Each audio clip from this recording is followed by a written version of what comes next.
Alright, it's now November and there's a lot of exciting things growing that I want to show you guys. So let's get on with the tour. Yeah, I think this garden tour is going to be a bit longer than my usual one, so I hope you guys still enjoy it. So here's one of the things I've been really excited about. It's my tomatoes. Alright, so the two varieties I have growing here is yellow pear and yellow jubilee. Alright, so I have grown this variety before and I do love it for its shape and color. And as we can see here, these are starting to ripen, so I'm excited about that. And just like the name, these guys are shaped like a pear. And I think that's what I really love about this variety, that unique shape to it. Like this one here. So see the older ones, they're a bit more oh okay, well I was gonna pick it later, but we got our first one. Actually, let's just pick this one too. Yay! Alright, my first yellow pear tomatoes for the season. I didn't get a picture with it on the truss, but that's alright. Alright, so this variety is actually a prolific grower. As you can see, the abundance of fruits we have all growing. Nice little tomatoes. I like the small ones, they're cute. The ones at the top. There's a lot growing there. Got more here. The back. Over there. I haven't covered these yet. But yeah, the yellow pears is really taking off. I haven't seen a stop in growth from all the fruits. It's a bit wild here. I have a lot of strings going everywhere. I have this one growing horizontal. It's actually working pretty good. It works with the smaller tomatoes, probably not the bigger one, is you're gonna get too much of a drag. But yeah, it works like this. Yeah, more fruits there. More. I'm trading two vines here, not vines, stems. I already cut the tops off, besides this one here. I'll show the full view after. But yeah, I'm so excited about growing tomatoes again. I think next year I'm gonna triple my tomato plants. For sure.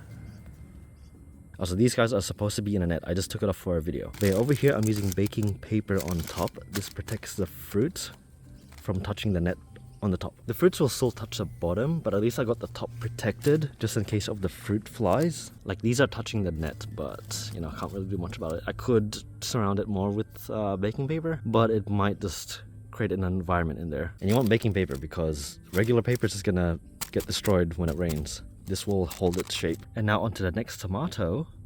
It's a yellow jubilee. Now these guys are huge. I can't really get a good angle of this. Maybe up here. Yeah, these guys are nice and big. I love it. These are big. I love it. Nice cluster here. We got a second one here. I think there's 4 fruits there. Yeah, these are big. Look at that one. We got a bit of a drag from the fruits. I should have supported it in the middle before it was able to bend down. But yeah, we have 2 down here. Although we haven't had much growing at the top except for this one here. I didn't get to grow 2 stems at the beginning. I think that's my mistake. The plant didn't get to grow big enough with a single stem. So as soon as these 2 fruit clusters of truss of tomatoes started to grow, the plant kind of really slowed down. I think because they have stopped growing now and just ripening, the energy can go back into more growth now. But yeah, the yellow jubilee is divided into 2 stems a bit higher up. So the yellow pear is divided into 2, but I did let it branch out everywhere once it reached a certain height because it's a cherry tomato or small tomato, so that is fine for production. You're gonna get more fruits this way. Oh, hello. Guys, it's a blue-banded bee. Oh god, that's so cool.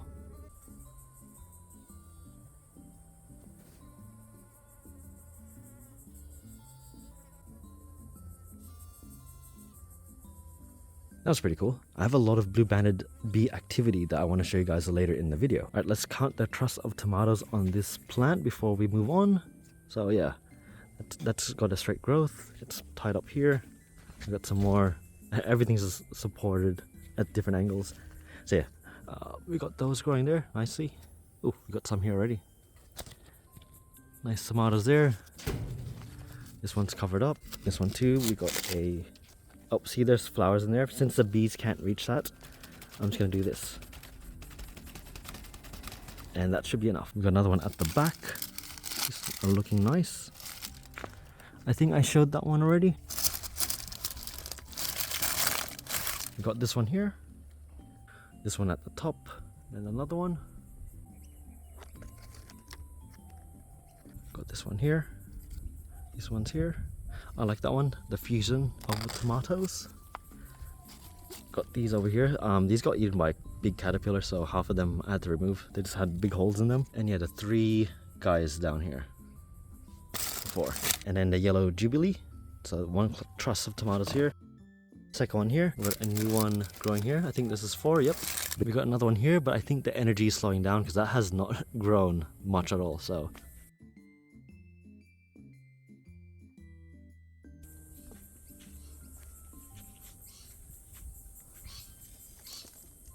Alright, and the next plants in these bed, we got another tomato here. So I was only meant to go yellow tomatoes this year, but I broke the code and I got me this lovely variety here. Let's see if we can say it. Costoluto Genovese, and it's a Digger's Choice winner. So yeah, let's see how that goes. Alright, I'm trying to do it right this time. I'm gonna train 2 from the bottom. I'm also removing all the fruits as well. I think I'll let these ones grow, but I did want to focus more on foliage growth. I think it looks decent. It's not as big as I'm expecting or hoping for. I mean, I could, if I do remove these, then they're gonna fruit on the upper level. At least the plant will be a bit more bigger to sustain more clusters of larger fruits. But yeah, this guy has a lot of room for itself, so we should get a really strong growing plant. It's up to you guys. A lot of people would plant other things here. I just skipped on marigold. If you want, you can plant some coriander or basil here, but I really just want to focus all the nutrients and energy, well, not the energy, the space, into my tomatoes here. And all the tomato stems are buried. I think if we have a look here, we have some roots. So yeah, this one's buried deep. Same with these guys over here. They're all buried deep. Anyway, on to the next plant. We have some wing beans. Now these guys here are extremely slow, but I think they're starting to like stretch out. Yeah, these guys are taking a while to grow, but they are starting to stretch out, so you know, I'm happy about that now. Now the transplant of this one flopped, so I did plant one directly and, you know, it's worked. That's healthier. I mean, that's starting to recover, but, you know, it's not good anymore. Yeah, we got that here. That's gonna trellis up here. I guess it's gonna intertwine with my tomatoes, but I do think I need more room for that for sure. Maybe I can drag it over here. Actually, I never showed this area, the front of it, or the back. So over here we have all my asparagus growing. I might have to trim it because I don't want them interfering there too much. Over here, we'll get to that in a second. We have Queen Anne's lace growing over here. It's in my path, but it's a really nice flower. This is basically a wild carrot in a way, but without the carrot, just the flowers. No, but this is a really beautiful plant. I always have one growing every year. Self-seeding. So you've got that. That's in my way, but I like it, so I'll leave it. So that's basically what the back looks like for this area. Oh wait, I didn't talk about this.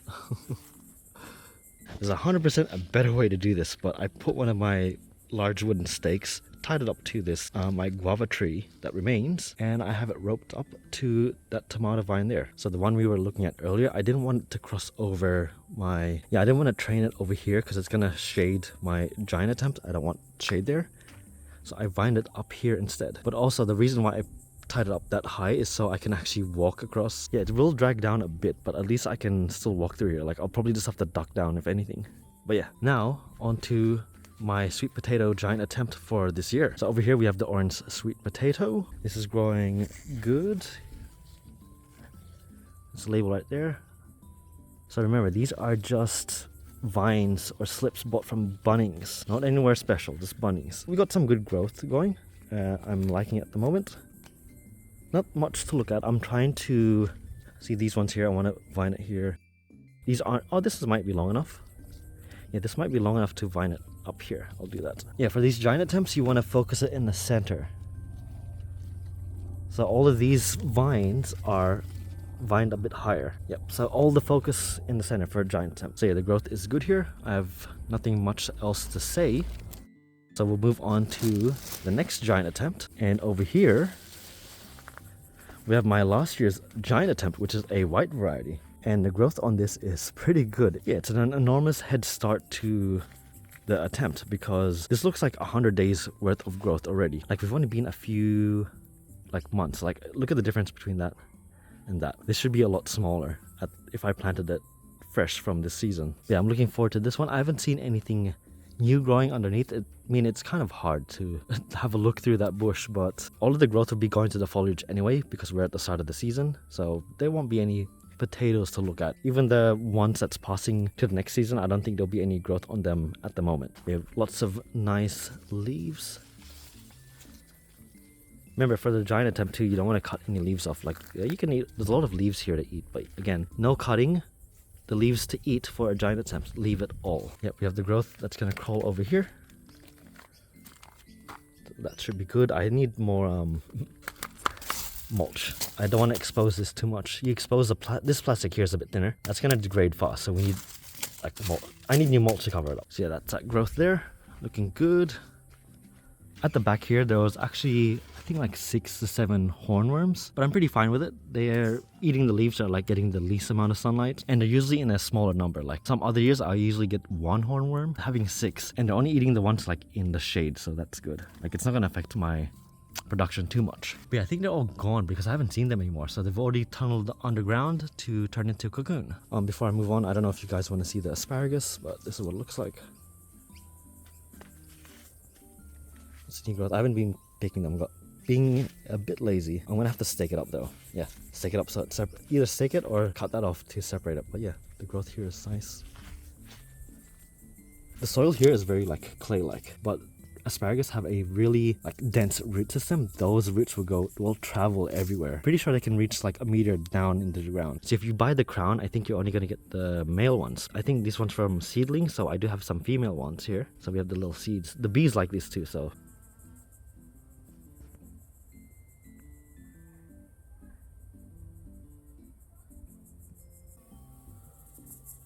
It's a good plus for beneficial insects. All right, now moving inside to the center,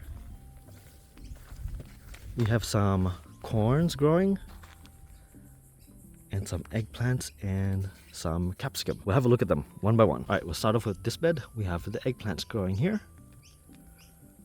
So I do have a lot of eggplant varieties, unique eggplant varieties I bought seeds off, but I couldn't be bothered, so I just went and get some seedlings. This one is mini Lebanese, so they're starting to put up some good growth.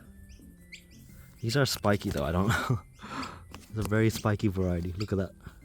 Oh, whoa. So, look at that.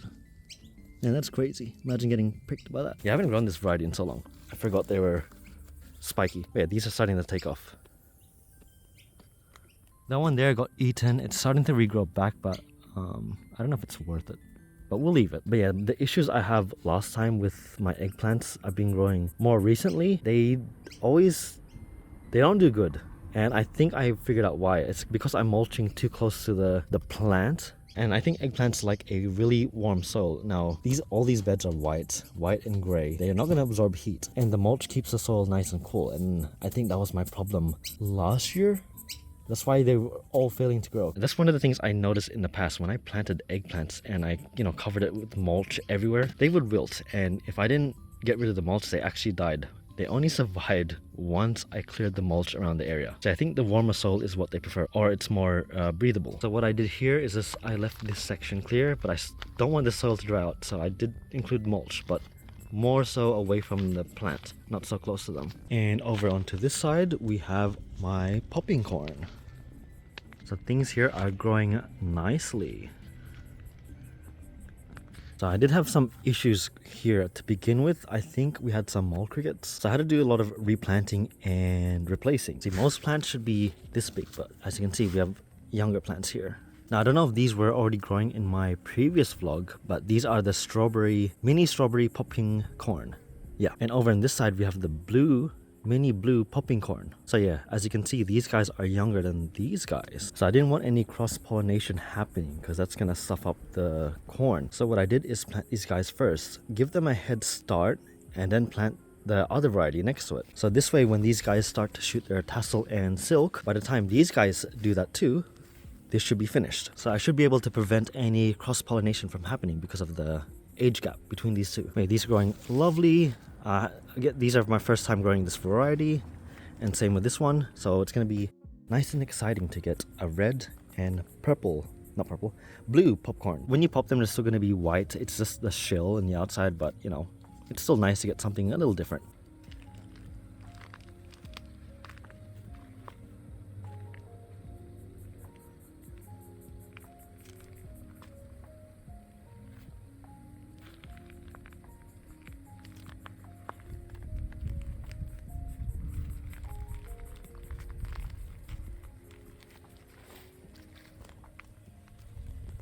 Trying to shoot a nice cinematic shot, but you can just hear my crunching wherever I'm walking.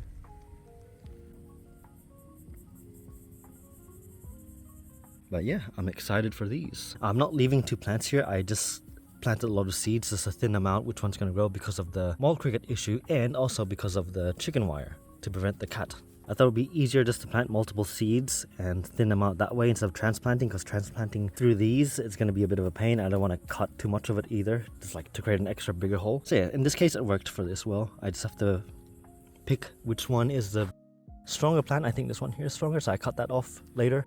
I've already cut 2, so I planted I think 4 seeds in each one. So yeah, these red popping corn, actually the blue one too, these are like really small. I think the red one's the smallest one. It's like this big and then this wide, so it's a chunky one. But I think it also grows a lot of stems, because I'm like, yeah, I haven't got this, like all of them, even my other strawberry plants, they have like large side stems and a lot. This one's also about to grow 2 extra ones, so it's gonna be pretty cool. I wonder if they'll have a lot of corn in here too. In the description it says it will bear 4 to 5 corn cobs, so we'll see how that goes. It's a little hot. I need to give these guys a water though. But yeah, that's that. So continuing on to the next bed over here, we got the yellow popping corn. I think there's something in the soil. I had to replant a few because they should be this big, but not all of them have grown.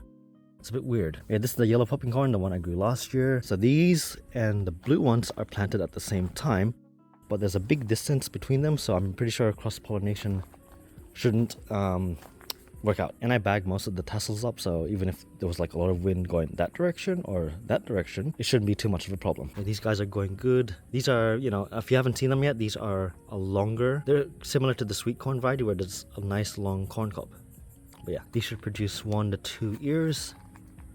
We'll see the production and taste of them. So we have yellow popping corn, red popping corn, and blue popping corn. Now, whichever one's going to taste the best or the better producing plant, that's what we're going to go for next year. This year I just wanted to do a bit of a variety, but we'll definitely pick the better one to plant next year. Alright, now we're done with the corn plants, at least in these garden beds. Let's move on to this one. So over here we have 2 capsicum plants, and these ones are a favorite. This is the Mad Hatter capsicum. So I've grown these a couple of times. It's one of my mom's favorites. I think I did grow one in the garden bed last year, but it was like overtaken and overshaded by other stuff. But these 2 here should grow nice and large and produce a lot of capsicums for me. I'm not growing anything in the back here. I think it's better just to focus on these 2 plants at the front. It is a bit of a waste of a space, but I mean, the roots can get here if they grow large enough. But I think I just like the idea of just focusing and giving plants a lot of space, because you've seen what we got with the potatoes. Potatoes, I gave a lot of space, they grew nice and large, we got some satisfying crops. Now these ones are not going to grow, they're not like a potato, they're not going to grow that much larger, but I wanted to see at least 100 of those Mad Hatter capsicums just on these trees alone. That's what I kind of want to see. So we're going to sacrifice some space, like we could plant some, maybe another tomato here, basil, marigold, some flower plants, that's alright, but I don't want to, I have so many plants now, I don't want to keep buying fertilizer too. Maybe when I earn a bit more on my channel, we can spend more money on fertilizer. But yeah, I mean, this works out. Everything's here, there's focus. The back end, which, you know, we're not getting sunlight there, but it's going to be a lot of airflow at the back, so that's pretty good too. Yeah, I like the leaves on these, they're so nice and large, and they're starting to kick off finally. So we even got like even 2 growing from a node. That's good. But this is a capsicum. I'm gonna have to find another way to cover these from the fruit flies. I'm gonna have to buy a large fruit net. I mean, I can bag them individually, but that's gonna take a lot of time if I'm gonna bag, I don't know, let's say 50 to 100 fruits. We'll see how it goes. But yeah, this is exciting. Just happy to grow other things. I've been growing potatoes for so long. It's just really nice to have other things growing, at least like a strong focus of growing in a garden bed. So like here we got the capsicums, we got the eggplants here, but you know, we got big gaps, so they have a lot of room to grow. Tomatoes, we got the tomatoes as focus there, you got the beans, and then the tomato here, this should be a big one, so we give it lots of room. So all this is space for the roots, so all this space is for the tomatoes. There's no competition of any kind. So yeah, I'm happy to be growing a lot of other things again. And over in this garden bed, we have another yellow pear tomato. Now this is in a pot, but I wanted these to grow more tomatoes, so I gave it more room by planting it in the garden bed. There we go. Yeah, there we go. So yeah, now the roots can grow into this garden bed. We're gonna get a bigger plant that's going to produce us more tomatoes. Now, if you're thinking why not just plant it in the bed straight away, I wasn't planning to put a tomato here. This was supposed to be something else. And then when I was setting up the new plants, I was like, okay, I might as well just put the tomato here because I want it to grow bigger. But yeah, this is taking off. We got some flowers. We're going to give them a little, what people like to say, a little tickle. I'll just give them a bit of knocking, I guess. I don't know. But yeah, this guy's big. And onto the sides, we have a chili plant here. This one's taking a while to grow. It's not that far behind from the capsicum, but it's stressing out more, but I think we should be good. This one is chili Italy. It's a medium to hot. I think there was another one that was like chili Thai, but it was hot. My dad didn't want that. Over here, it's in the shade now, but these are bitter melon, Chinese bitter melon. So I'll thin it to one of them. I'll see which one. There's a lot of room here. I can leave this to grow a bit bigger and see which one is the more stronger plant to leave behind. I think this one's looking a bit bad, so we'll cut those off and then we'll see which one of these two are the strong ones to leave. Yeah, this one's gonna climb on this trellis here, and then I'll throw it over there. And what we have over there, this is the chayote or choco plant. So there's nothing much happening at the moment. It's just coming back to life and producing new vines. So yeah. Oh yeah, and then we have some tomatoes growing here. I didn't see it until we reached the back.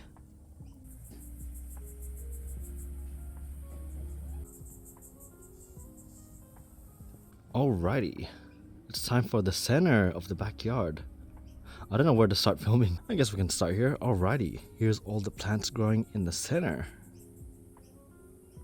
So we have the warm season potatoes over here. These guys are getting close to harvesting. I think most of them are between 80 to 60 days old. I think these ones are 80 days old. They're a bit roughed up from the wind and mold growing from the rain. But yeah, I'll get through each and every one of them in a second. Wait a minute. Oh, guys, look at this. Ooh, so pretty. But yeah, anyway, all the summer potatoes are going good. They're still nice and green, which is what I want. Most of my summer potatoes in the previous seasons usually die off around 70 to 80 days. So if we can get these ones are definitely 60 days old. But if we can get them to live at least 90 plus, I'll be very happy with that. So far we've been getting like weird weather. Wind, lots of wind, a bit of rain, but that helps keep the temperatures lower. So these guys it's less stress on these guys so they can survive a bit longer. All right, let's start off on this side. We have the Desiree. Speaking of potatoes surviving a bit longer, I don't know if these guys are looking so great. Yeah, these are my Desirees. These ones are 80 days old. They're doing okay. As long as they're still green, a lot of green leaves on them, they're still going to produce some potatoes. They're still going to put energy into the potatoes. So these guys are fine. They're just really roughed up from the weather and mold from the leaves. I might have to buy eco-friendly fungicide. I used it before when it was going to rain for a whole week and it worked, but I'll have to reapply it again. So we do have some potatoes growing here. I don't want to unearth them all. We can't really see it. But yeah, there's a few guys growing up here. I did add extra layer of mulch, maybe this much layer of mulch. It's kind of flattened down now. We have so many potatoes growing right on the surface. And the next plant here, we got Ruby Lou, the biggest potato plant. These guys are growing great. They're losing their color a bit. These are I think these are the youngest, only 60 days old. Pretty sure they're meant to be a main crop, but they are losing their color a bit. There's a bit of mold growing. Yeah, one of the things I don't like about growing potatoes in summer, the mold. It'll just rain and yeah, mold just starts to grow. There are some varieties that have a bit more resistance to it, but this is one of the issues. I don't like planting potatoes in summer. Yeah, this is a pretty big guy. If I can get this to live at least 90 days, I think we're gonna get some great size potatoes here. Like we already have some these sticking out. I'm trying to cover it, but every time I water it just falls off. Oh, that one. Huh. Something's eating that one. Looks like a sweet potato. It looks orange. But yeah, I have checked. There's a few pushing in the surface, and we do have a bump here. I don't know if you can see that. Nice bump. Moving on to this one. This one is called the Red Royal. This seems to be the healthiest summer potato. Well, in the big pots, that is. See, these are transplanted potatoes, and they're really healthy. But the one that was grown in here originally it's having issues with late blight and I guess other fungus. It's kind of stabilizing now because we haven't had much rain at all, so that's good.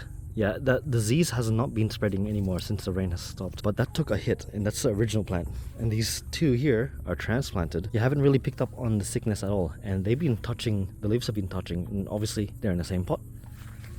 I think there's like a few indications like right there, but that has not spread at all to the rest of the plant.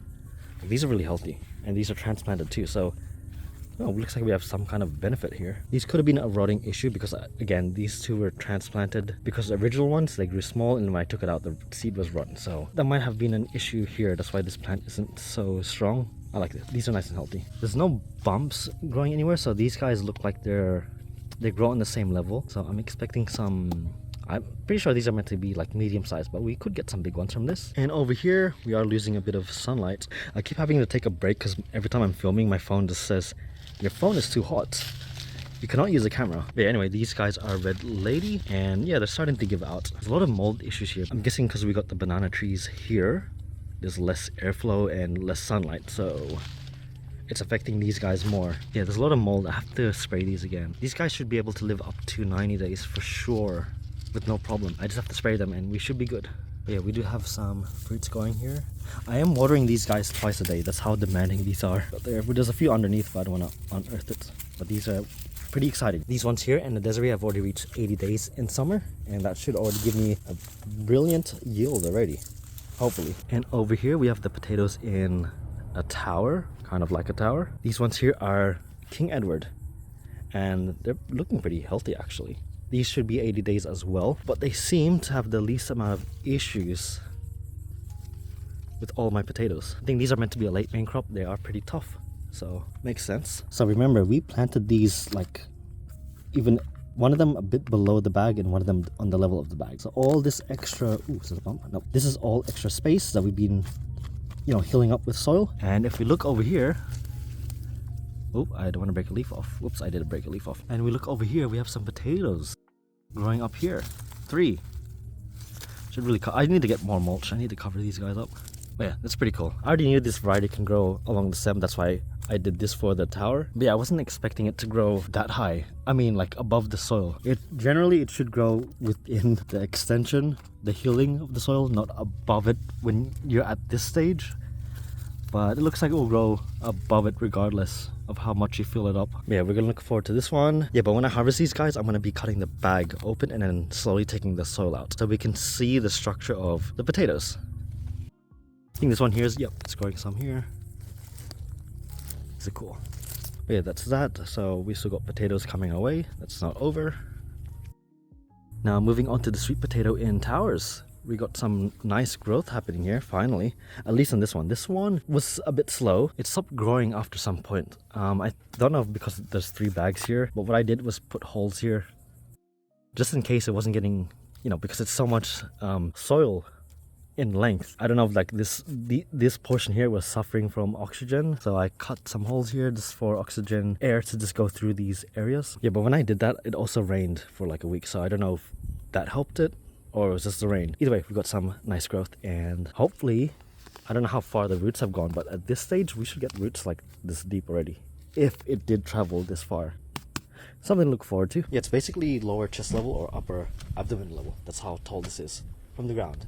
So remember, the goal for this was to grow a sweet potato root as long as it can possibly grow, and I'm hoping all of this is right. So if we get lucky, I can probably get like a 60 centimeter sweet potato root, or even longer. So yeah, that's a sweet potato in a triple stacked bag. Here's a sweet potato in the double stacked bag. This growth is a lot better. So we got it all vining at the top, and now we're just letting it lean over. Got some nice, yep, nice vines leaning over. We got a bit of a thing here, but there shouldn't be any sweet potatoes. I'm just guessing it's the water, the soil changing its structure with the watering. It's like it looks like a sweet potato, but there is no sweet potato at this stage. Just some soil bump. And then over here we have the single stacked bag. So this one grew later, but in terms of growth for all 3 of them, this one is the better one. That comes in second, and the triple bag comes in last. Yeah, the growth for this one has been great. Got a lot of vines.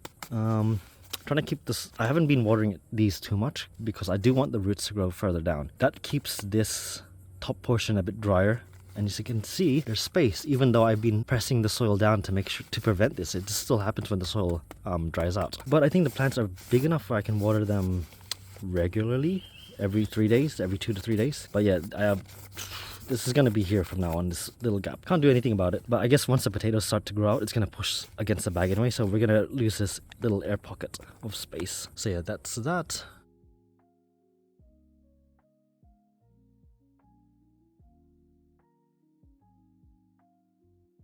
Oh yeah, so my mom ended up buying these. It was unexpected. Okay, they just flop around. They're not the wire ones where you can pick its direction. But these would be pretty cute in the garden. Pretty nice. Yeah, there's no lights in the garden at night, so these would be nice to have. Oh, I thought these weren't working because there was an on and off button, and I only turned it on today. I was like, there's still no light, but there's a light sensor. It's a rainbow. I don't know if I fancy the rainbow though. Ah, interesting. That's cool.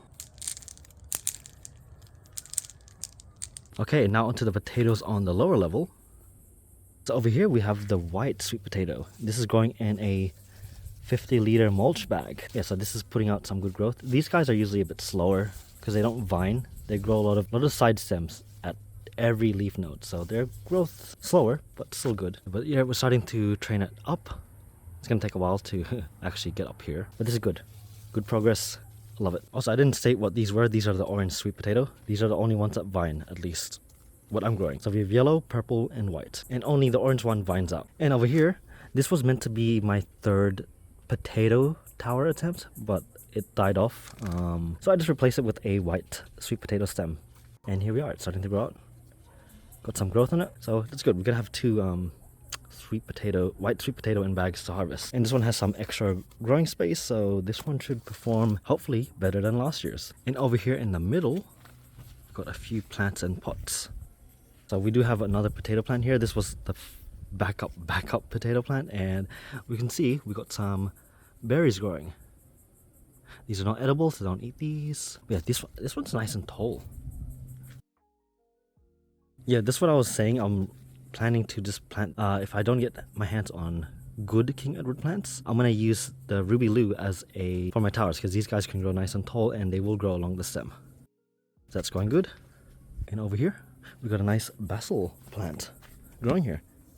We haven't been picking any of it yet, so there is a lot of leaves. Yeah, I just love how healthy this is looking. And we got some flowers, so that's gonna be good for the bees.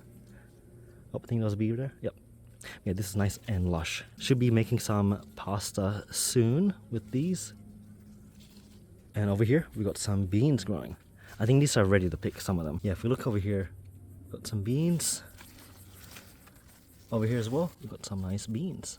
So yeah, these are ready to pick. These are only 2 or 3 plants, I think, or 2. No, there's 3 plants here. Yeah, these are growing nice and healthy. I should be planting more because 2 or 3 is not going to provide enough, but I didn't know where else to put the others. But the other ones didn't grow, they just rotted away, so I was just left with these guys and no other backup. Over here we got another Ruby Lou plant. This one is a backup, so it's not too bad.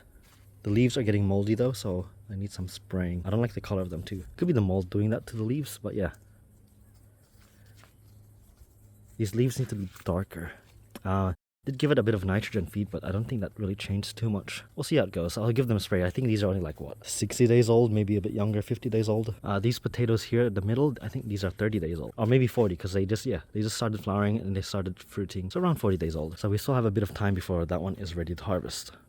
So over here we got the fruit trees, and my avocado is actually it's doing pretty well this season. Like, these are very nice large leaves. Like, if we look at the back, look at that. It's nice. I haven't gotten these big leaves in a long while. I haven't gotten this much good leaf growth in a while. Like, it will produce a lot of leaves, but slightly on a smaller scale. So I'm pretty happy with these. I think this side's only starting to grow its leaves now. As you can see, they're still a bit smaller. They've still got the bit of that red tint to it, like this one here. Maybe because the other side gets sunlight first, so they grew first. But yeah, it's a lot healthier this season. We did have a nice fruit growing there, but a really strong wind blast a few days ago knocked it off, and that was a shame. There's a couple of fruits left, like this one here. I don't know though. The one that fell off was pretty big, so I'm pretty sure that was like successfully pollinated. Yeah, we got a few. Let's see how they turn out. And the sweet potato over here, this one is a purple variety. I just cut off the longest vine here and placed it in the other bag. So this one is a sand mixture, or mixed with sand. So we'll see how that goes. So yeah, I just transferred this yesterday. The stem is still nice and stiff, so that's good. There's like 3 to 4 white bags here protecting it from the sun stress. So I will remove these covers in around 2 weeks, and the plant should be healthy enough to grow again. Actually, that's not too bad. Yeah, it's going good. We just want to protect, oh no. We just want to protect it from the sun's heat so it doesn't burn off. Now growing in this bed, we have a forest, a mini forest of popcorn. So these guys are the red popping corn, so the strawberry mini red popcorn. So the growth is good. We should see a tassel maybe in 2 weeks. They should be the right age for that. They're growing nice and tall. Like this one's nice and tall already. I don't feel anything though, but in 2 weeks that should start to extend up with the tassel. Although wasn't to my expectations, but I haven't grown this variety before. It's really bushy, just like the ones I showed earlier. So everywhere there is, it's just a bunch of side shoots everywhere, like 2 to 3, even 4. Like if we look here, there's 3, and they're not even like small. They don't grow and stay small. They're actually a decent size. Here we go, better view. Yeah, they're actually a decent size. But again, this grows up to this grows up to 4 to 5 corn cobs. The main stem would grow maybe 3, maybe the rest comes from the side shoots here. Technically, I can cut them off and clear some space underneath, but I just want to see how it's gonna grow. But it is getting harder to water the center without breaking all these leaves. But that's pretty cool if you look at it there.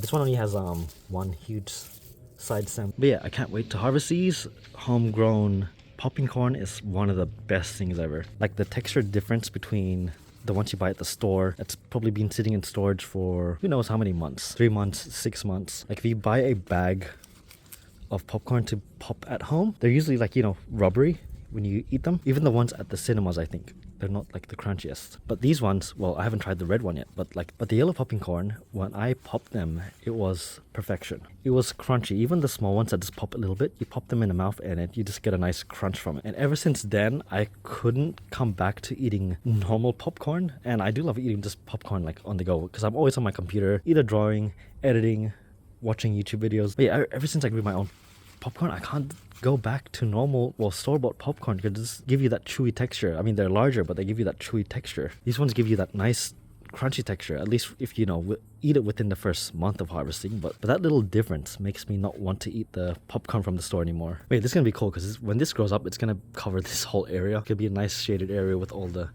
corn tassels here.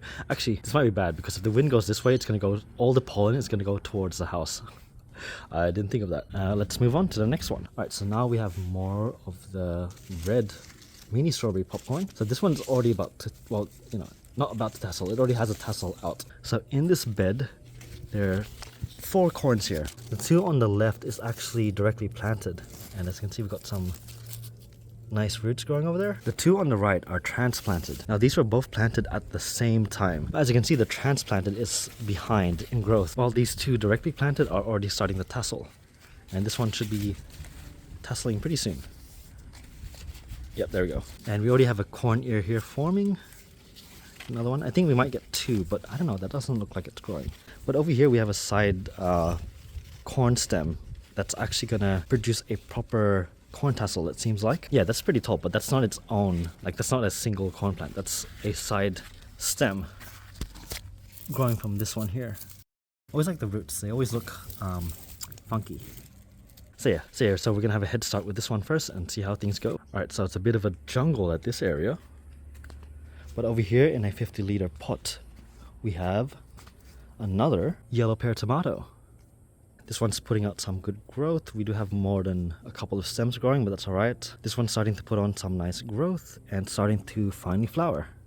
Yeah, so these ones, they had a long stem when I bought them, so I buried that all underground. And if we can look here, we got some nice roots. So yeah, everything here is going well. Can't wait for these to grow. I'm gonna have to buy a lot of bags to protect all these fruits from the fruit fly. This isn't a 50-liter pot, but I do want this to have more room, so I'm gonna have to find space somewhere in the ground to put the pot to grow extra roots. So yeah, over here we got some carrots. These are getting close to harvesting. This one's a nice size. This one here too.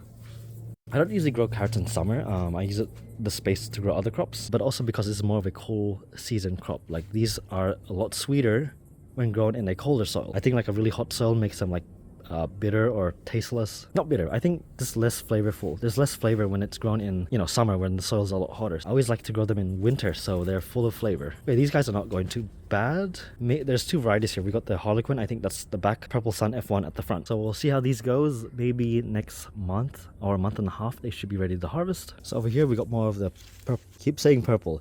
We have more of the red popcorn. It's not going to be in the video, but every time I approach the red variety I keep saying purple, but I'm cutting it out. I'll leave this one here. But yeah, the red popping corn, the strawberry mini. So these were, I think, spares, so I just added them in here. I planted sweet corn in here, but none of them grew. I always have trouble with sweet corn these days. I don't know why. Maybe the difference in the soil I'm using. Before I used to buy a lot of cocoa core. I think that works better with the sweet corn. I don't buy cocoa core anymore because while it does make the soil fluffy and I use it for potatoes, it's not necessary at this point. But I think for seed starting it is necessary for certain plants like the sweet corn. But these popping corn, they're a hard shell variety. They have no problem even if you're just using a full 100% compost to grow the seedlings, they will grow nicely. But I think the 100% compost soil does not work with sweet corn. That's why I've been having problems the last few years, because I stopped using cocoa core in my soil. Like I still have some left that I'm just using as a filler, whatever I have left. These days I just fill all of my stuff with Rich Grows, Black Marvel and the mushroom compost. But anyway, yeah, these are replacement for the sweet corn here. These are the strawberry mini. These are growing well as well. This one's a bit funky, it's like curving this way. But yeah, so we're gonna have a few sweet corns at the beginning. These are gonna be for us because these ones over here I'm gonna save it for my friends. So yeah, ooh, what's that little guy? Oh, he fell off. Okay, never mind. So yeah, that's that. Alright, over here we have the butterfly bush and these guys are growing nicely. There's been a lot of bee activity. I can't see the sun's directly in my eyes. Oh, there we go. Yeah, these guys are beautiful. We've got a nice cluster of flowers here. So there's two varieties here. These are the dwarf ones that grow like this. And I think this one here, which is a bit straighter, this is the normal version, so this one will grow like a tree. But yeah, I've been hearing so many bee activity, especially with the blue banded bees. They love these flowers, and there's been a few butterflies. I've seen a few, so that's good. Like these are just nice to have in the garden. It's a must. Oh, I'll try to film, so I'll finish this first. The sun is going down, so I'll get all of this vlogging stuff out of the way first and then try to see if I can film some blue banded bee activities. There we are.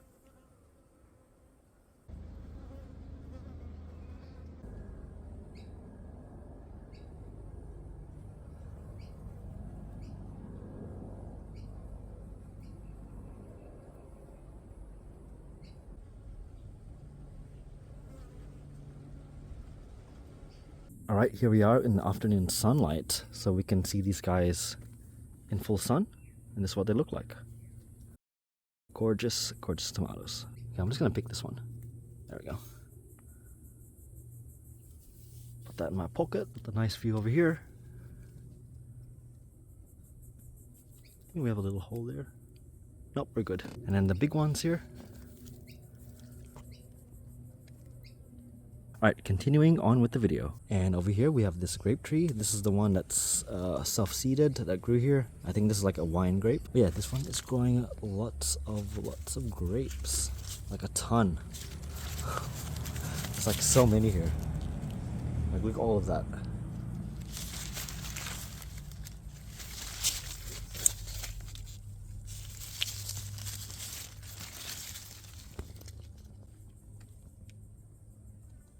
Yeah, this is a lot.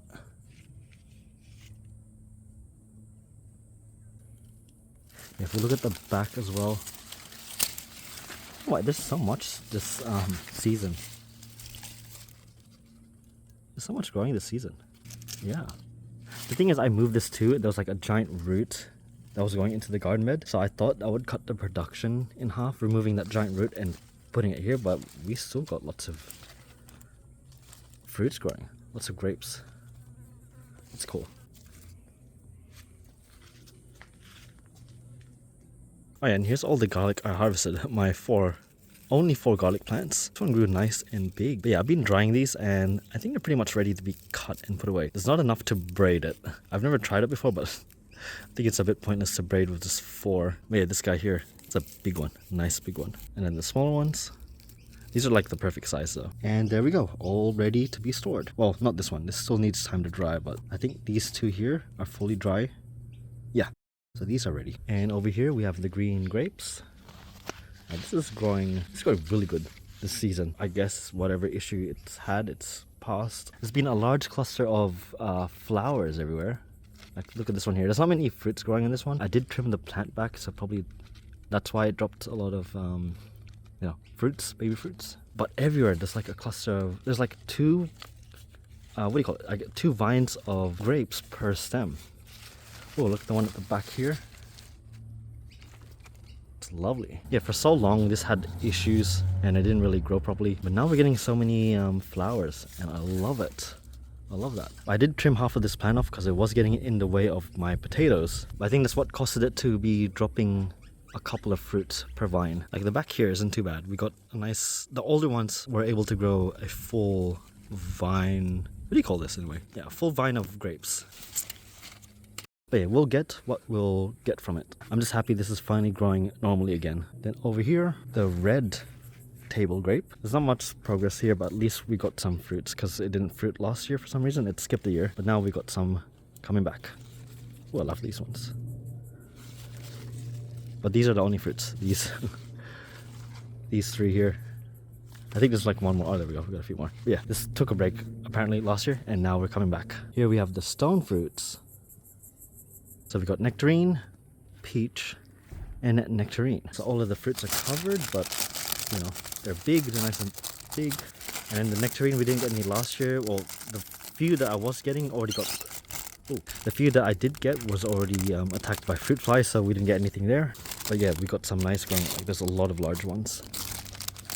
So I'm happy this time around. We're gonna get some nectarines. Yeah, the peach tree has a lot of fruits growing. Also, I think next year I'm just gonna put a big insect netting over these because this is gonna be too time consuming making all these bags to cover each and every one of them, and depending on their position they're difficult. Like here I couldn't put a bag, so I just put this on it. The reason why I'm using the paper instead of this, because this is still touching the fruit, so the fruit flies can still get to it. So I'm just using baking paper as a way of protecting them. But yeah, I think next year it will just be easier if I just put a large fruit net covering all 3 of these trees, so I don't have to worry about these bags.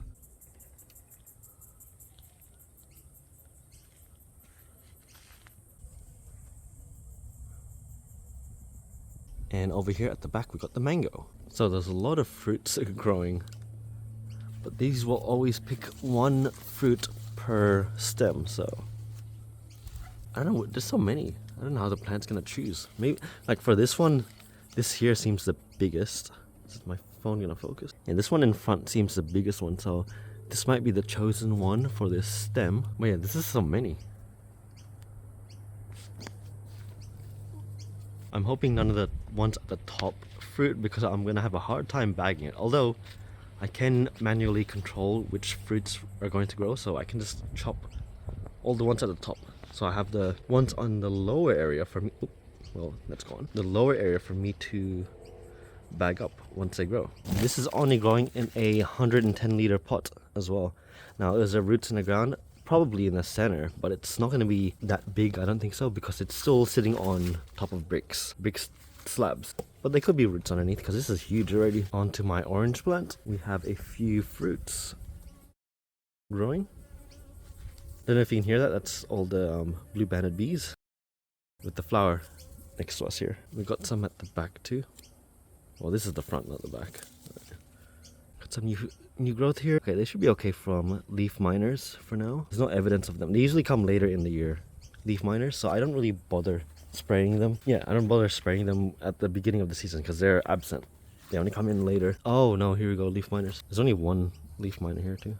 I don't know if you can see that. See that little brown line? That's their poop. They eat the inside and they warp the leaf and make it like less. It's not gonna function as great. And the easy way to get rid of them is to squish them, just like that. If you spot them early, they're like one of the easiest things to get rid of. Just give them a squeeze and a leaf. Okay, so they are pretty much present, but they don't seem to be in the large numbers. In the later season, the leaf miners will literally be in every single new leaf. Yeah, leaf miners only target new leaves, so yeah. We're good here anyway. Now onto my Asian pear. This guy is a beauty. Grown so tall. Look at all these leaves. That's too tall though. I want to cut that off because the weight, if that gets too top heavy, that's going to keep falling down every time there's wind. Well, we got some good growth here. Look at that. It's still growing. It's going to be nice. There's some flowers here. I thought I was going to get some fruits. Now I lost some. Oh, something is eating them. I didn't even know that. Something ate all the tops. Damn it, that's not good. Yeah, I had fruits down here, but I guess they weren't pollinated. They all just fell off. Like, they looked like they're gonna grow after flowering, but they didn't. And that one there, I did pollinate. I grabbed like 2 flowers and like rubbed them together, but then now center's pretty much eaten. But yeah, I do love their leaves. So nice. But yeah, I guess no fruits this year for these. We have our other mango over here. This one's not doing too bad. This only got transferred last season, so all the growth should happen this year. But we should have some fruits. But this guy's a bit wiggly from the wind, so I gotta support it. And I just drill a hole in the pot. There's probably other ways to do this without damaging this, but you know, that works for me. I've been doing this for years. And we got our forest of asparagus here. I pretty much don't touch this area anymore. It's just a jungle. Like, look how tall these are.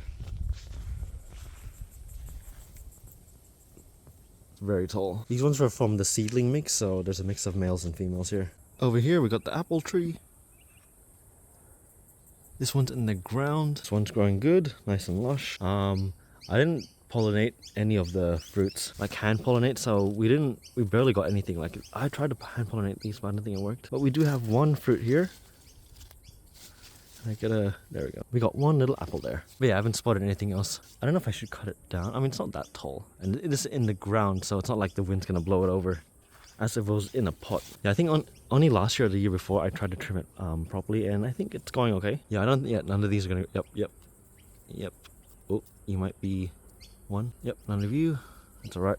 Oh, you guys might grow. Ah, I spoke too soon. What in the apple stem is this?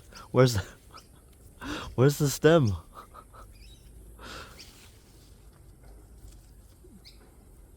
Okay, at least it's on the end. This is easy to bag up, because I think the other one we had a big apple last year, just one. But its position made it hard to like add a bag. And when I went to look at it, a little twist and the whole thing just came off. This might be easy to bag, but where the hell is the stem? That's so funny. Alright, so there might be another 2 or 3 guys up there. I just can't see it yet. See, here's a flower here. This is all I do if I wanted to hand pollinate. This is already too old though. Petals are falling off. But yep, that's her. This one is, I think, pink lady apple. It's a dwarf tree. Here's a self-seeded guava tree. It did fruit like 2 years ago, then it stopped. But it is in like a really tiny pot, which is already in the ground. But yeah, no signs of fruit anywhere. Oh, she's getting taller. But yeah, we should put her in a big pot, I guess. Kind of like the leaves though. It's giving me some ornamental vibes to it. Like, check that out. And over here, I do have some more basil. Coriander slipped in there. So it's gonna go good. And I got some coriander here. They're doing okay, but it is getting hot for them. The ones here kind of died off. There's like one remaining. And over here we got salvia. I got a white one and a purple one. These are new addition. I don't know if I got these in the previous vlog, but if I haven't showed them yet, here they are. So the reason why these are the cheap $2. There we go. These are the cheap $2 thing. Lots a color. So if you see these leaves or these flowers, buy them, because they are heavy blue banded bee attractors. So these guys are new. There's nothing there yet, but in my older one, there's a lot of bee activity here, and they grow quite big too, so you need to give them a lot of room. Alright, I think it's time to scout out some of these bees. Oh, this one is a really tiny guy. This one is a stingless native Australian bee. Oh, look at that. So cute. Look at the thing. It's so round. Cute little guy. These blue banded bees are so hard to capture. They just don't stop moving. Oh yeah, I don't know if I mentioned that. These are salvia. Yeah, these are beautiful flowers are salvia. There we go. Shh.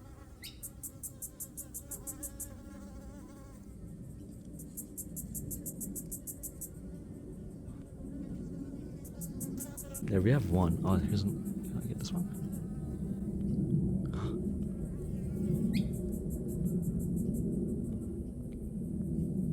This one's inside. I can't get the camera to focus though. There we go. That's a good one. Okay, I'm gonna be here all day, but I think you can see and hear all the blue banded bee activities. So I definitely recommend planting this. And if you want to keep them around, you want to make some mud houses. Hopefully they don't mind. But yeah, these houses are made of mud. These are pre-made holes, and it's hard to see here. Okay, here we go. You can see that there, And inside there's like tunnels because I see them going up and down. So yeah, this is their house. I'm gonna make a video on making houses for blue-banded bees and solitary bees. I went in there,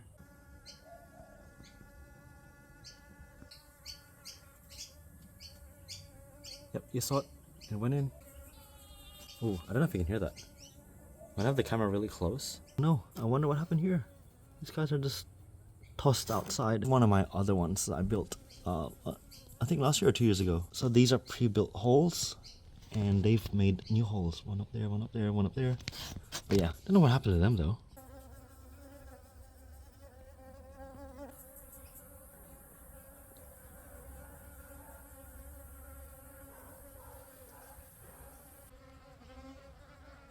Oh, scratch the blue-banded bee activity for a second.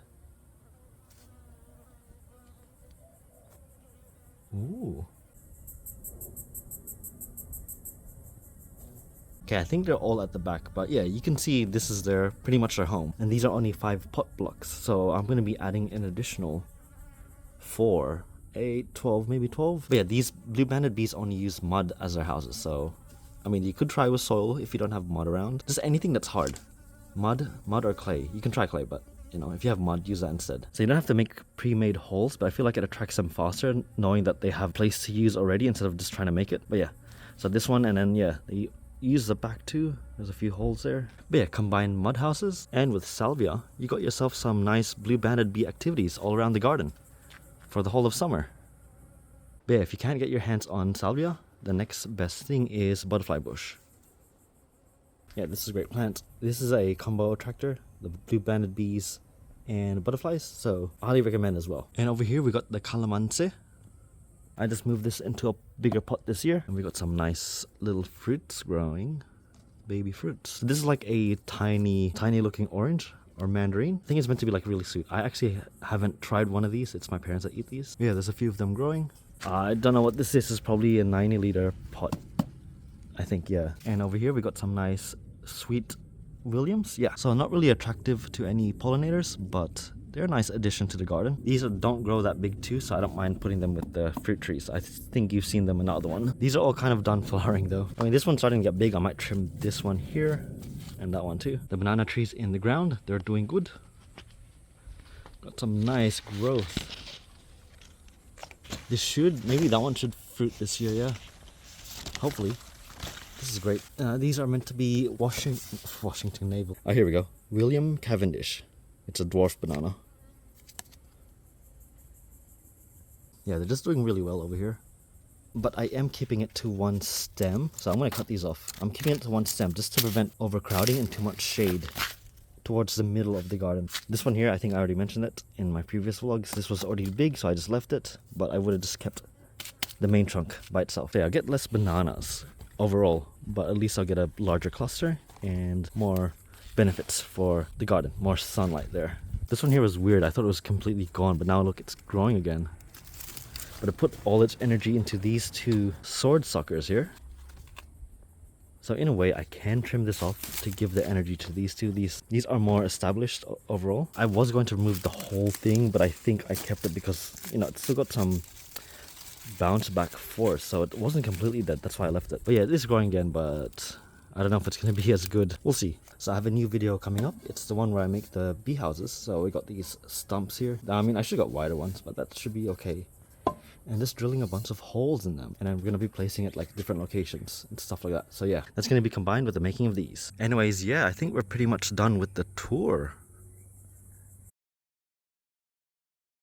Okay, I think before I end it off, I'm going to go for a little Bunnings trip. It was my birthday last week and I got a few gift cards, so let's spend it. I'm going to show this here too. I think you guys will appreciate this.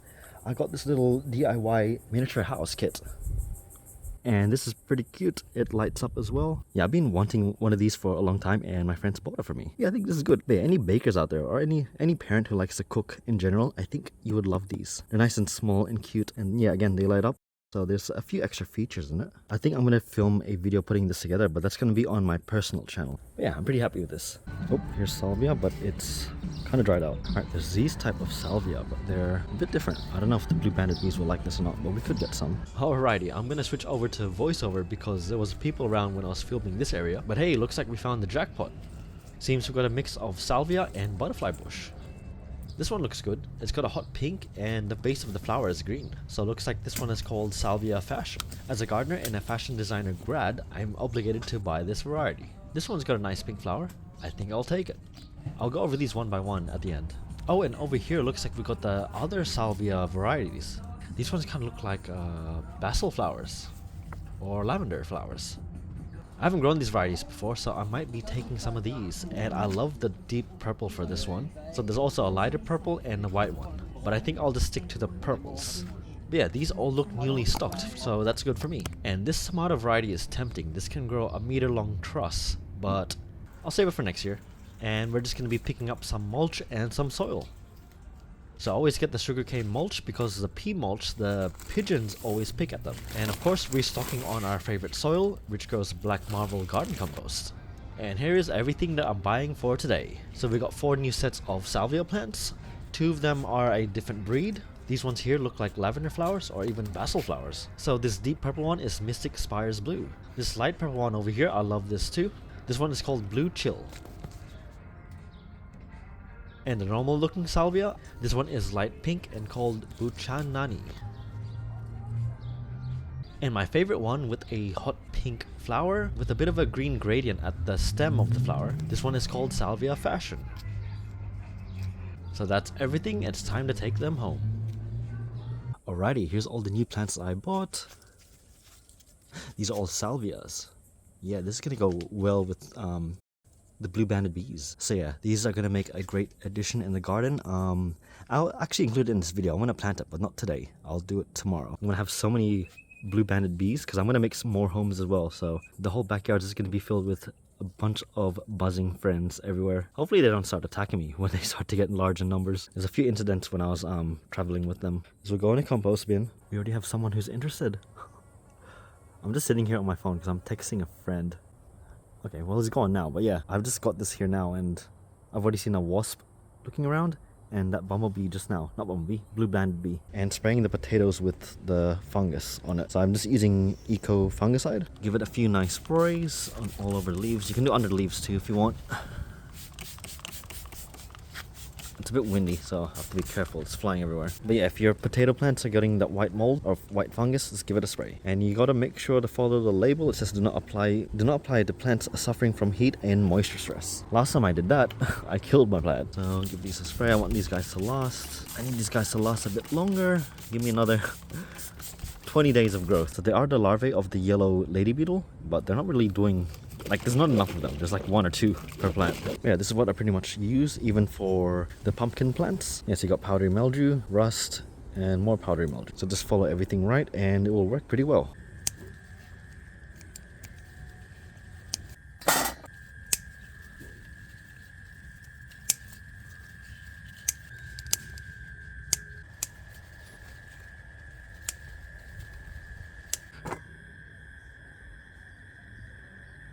Alright, we got our corn silk here and corn silk here too. And then we got our bag that collected the pollen, so let's get it out.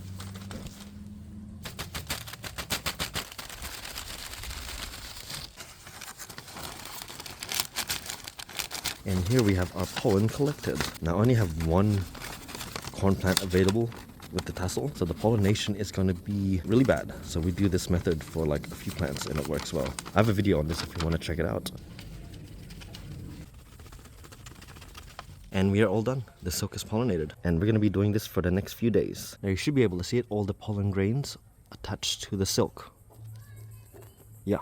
But yeah, do watch that video if you're struggling to pollinate your corn. So planting in a block formation like this is preferred. But again, if you're just growing bits of corn here and there, only a few, I highly recommend that video. Alright, I've been busy for the last few days. It's time to put these in a larger pot.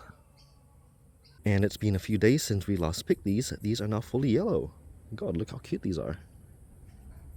Nice and yellow. These are the first few ones, so they don't have the proper shape to it. But yeah, these will make nice little snacks. There we go. So those are going to turn completely yellow too. And the yellow for this should be the exact same hue as this one.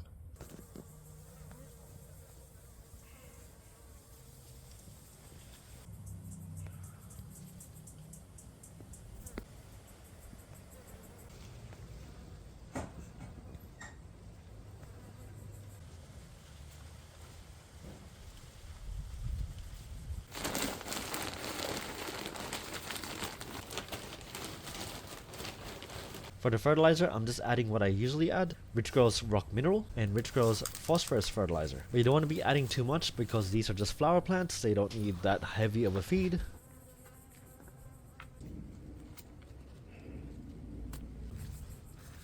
And we're just going to be breaking up the roots at the bottom so this doesn't stay root bound.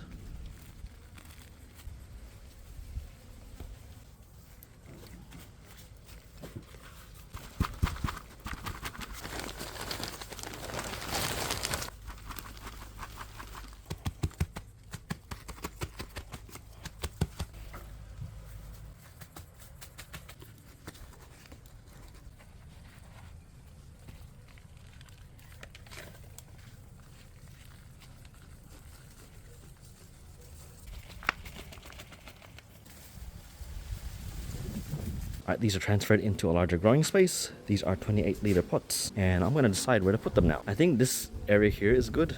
I think I'm going to have one of each kind in this area, so I'll clear this out. I want to put one around here, although this actually doesn't get much sunlight at all because, you know, the tree. I could put it here.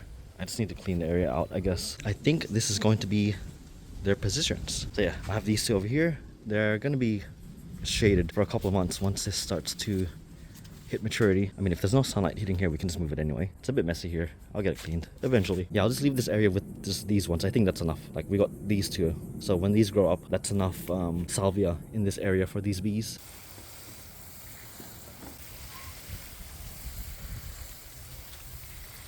Alright, I think that's the end of the tour. Actually, we might just have a little look. I think it's been almost a week since I first filmed the tour, because I've had stuff come up. So I had the delay, like the planting of the new flowers. Actually, I wasn't even planning to buy the flowers and film it for this video. So yeah, we've bagged up the newer tomatoes.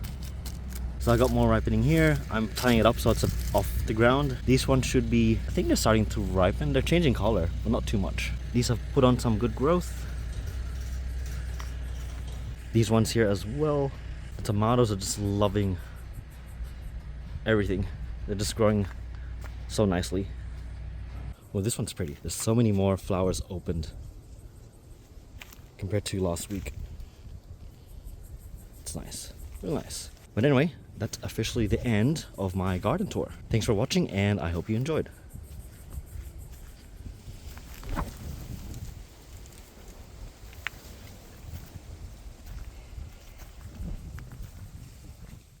It's crazy. It's nuts.